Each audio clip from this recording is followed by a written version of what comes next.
श्री उमामहेश्वर स्तोत्रम्। नमः शिवाभ्याम् नवयौवनाभ्याम् परस्पराश्लिष्टवपुर्धराभ्याम् नगेन्द्रकन्या वृषकेतनाभ्याम् नमो नमः शंकर पार्वतीभ्याम्।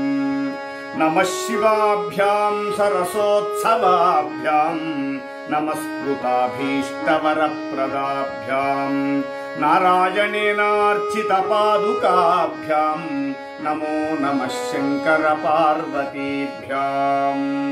नमः शिवाभ्याम् वृषवाहनाभ्याम् विरिञ्चिविष्णुन्द्रसुपूजिताभ्याम् विभूतिपाटीरविलेपनाभ्याम् नमो नमः शंकर पार्वतीभ्याम्। नमः शिवाभ्याम् जगदीश्वराभ्याम् जगत्पतिभ्याम् जय विग्रहाभ्याम् जम्भारिमुख्यैरभिवन्दिताभ्याम् नमो नमः शंकर पार्वतीभ्याम्।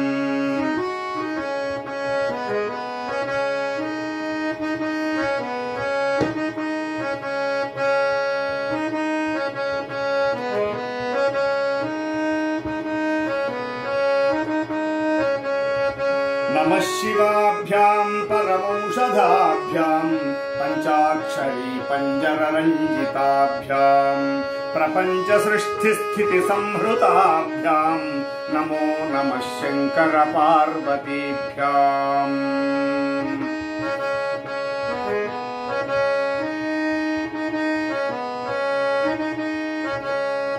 नमः शिवाभ्याम् अतिसुन्दराभ्याम् अत्यन्तमासक्तहृदम्बुजाभ्याम् अशेषलोकैकहितङ्कराभ्याम् नमो नमः शंकर पार्वतीभ्याम्। नमः शिवाभ्याम् कलिनाशकाभ्याम् कंकालकल्याणवपुर्धराभ्याम् कैलासशैलस्थितदेवताभ्याम् नमो नमः शंकर पार्वतीभ्याम्। नमः शिवाभ्याम् अशुभापहाभ्याम् अशेषलोकैकविशेषिताभ्याम् अकुण्ठिताभ्याम् श्रुतिसंहृताभ्याम् नमो नमः शंकर पार्वतीभ्याम्। नमः शिवाभ्याम् रथवाहनाभ्याम् रवीन्दुवैश्वानरलोचनाभ्याम् राकाशशाङ्काभमुखाम्बुजाभ्याम् नमो नमः शंकर पार्वतीभ्याम्।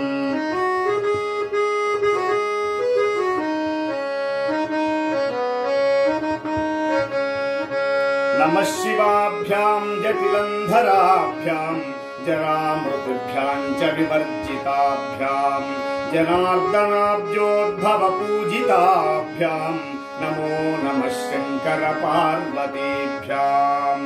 नमः शिवाभ्याम् विषमेक्षणाभ्याम् बिल्वच्छदा मल्लिकदामभृभ्याम् शोभावती शान्तवतीश्वराभ्याम् नमो नमः शंकर पार्वतीभ्याम्। नमः शिवाभ्याम् पशुपालकाभ्याम् जगत्त्रयी रक्षणबद्धहृद्भ्याम् समस्तदेवासुरपूजिताभ्याम् नमो नमः शंकर पार्वतीभ्याम्। नमो नमः शंकर पार्वतीभ्याम्। नमो नमः शंकर पार्वतीभ्याम्। नमो नमः शंकर पार्वतीभ्याम्। नमो नमः शंकर पार्वतीभ्याम्।